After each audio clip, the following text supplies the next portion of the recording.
Hi friends, ప్యాన్లోకి 3 spoons oil వేసుకొని half tea spoon మెంతులు, 5-6 వెల్లుల్లిపాయ రెబ్బలు, పోపు దినుసులు, పచ్చిమిర్చి, ఒక ఉల్లిపాయని పొడుగా కట్ చేసుకొని వేసుకోవాలి. కరివేపాకు కలుపుకోవాలి.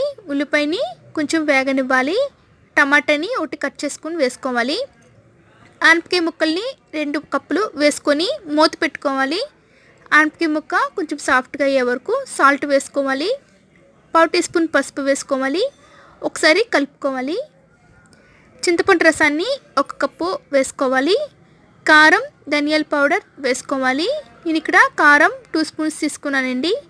నీళ్ళు 1 కప్పు వేసుకొని ఒకసారి కలుపుకొని మూత పెట్టుకోవాలి.